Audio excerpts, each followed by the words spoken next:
அச்சுறுத்தும் கொசுக்கள் பலவிதமான நோய்களை பரப்பி வரும் நிலையில் இந்த கொசுக்களால் ஏற்படும் நோய்களின் அறிகுறிகள் பற்றி விளக்குகிறார் டாக்டர் மது. அவருடன் உரையாடுகிறார் நம்முடைய செய்தியாளர் அபிநயா. தற்காப்பையும் மீறி ஒருவேளை அந்த நோய் பாதிப்பு ஏற்பட்டுருச்சு அப்படின்னும் போது அதோட அறிகுறிகளை நம்ம எப்படி தெரிஞ்சுக்கலாம்? டெங்குக்கான அறிகுறி வேற மாதிரி இருக்குமா, சிக்கன் குனியாக்கான அறிகுறி வேற மாதிரி இருக்குமா, எப்படி இருக்கும்? இப்போ டெங்கு, சிக்கன் குனியா, மலேரியா இந்த மூணு நோய்களும் எடுத்துக்கிட்டிங்கன்னா அடிப்படையில் வந்து அறிகுறி வந்து ஃபீவர் தான்.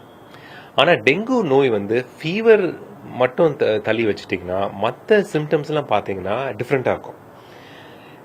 ஃபீவர் ஆரம்பிச்சு வந்து அந்த பேஷண்ட்டுக்கு வந்து வயிற்று வலி இருக்கலாம், அதுக்கப்புறம் வந்து வாமிட்டிங் இருக்கும், ஹெட்ஏக் வரலாம், அதுக்கப்புறம் ஒரு 2-3 days ஆச்சுன்னா வந்து உடம்புல வந்து ரேஷ் உண்டாகலாம்.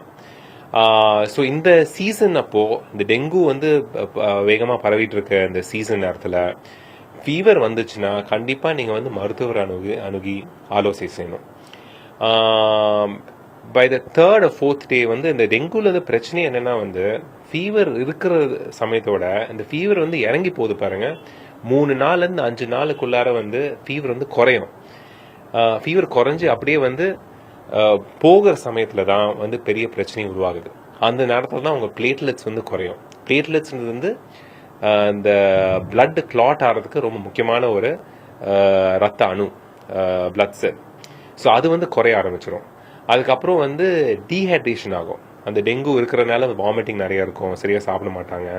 அதுக்கப்புறம் என்ன ஆகுதுன்னா வந்து தேர்ட் ஸ்பேசிங் ஆஃப் ஃப்ளூயிட்ஸ், அதாவது உடம்புல இருக்க அந்த ரத்த குழாயிலேருந்து ஃப்ளூயிட் வெளியேறி மற்ற செல்ஸ்ல வந்து இன்டெஸ்டிஷியத்தில் வந்து போயிடுது.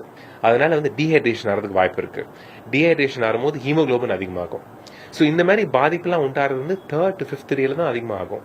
அதனால நீங்கள் ஃபீவர் வந்த உடனே மருத்துவர் அணுகி டெஸ்ட் பண்ணி பார்த்துறது ரொம்ப முக்கியம். வருமுன் காப்பதே சிறந்தது. அதையும் மீறி வந்துவிட்டால் அதன் அறிகுறிகளை கவனித்து அது குறித்த ஒரு சிகிச்சையை மருத்துவரிடம் எடுத்துக்கொள்வது அவசியமானது என்பது மருத்துவர் மது அவர்களுடைய கருத்து. புதிய தலைமுறைக்காக ஒளிப்பதிவாளர் கணபதியுடன் அபிநயா.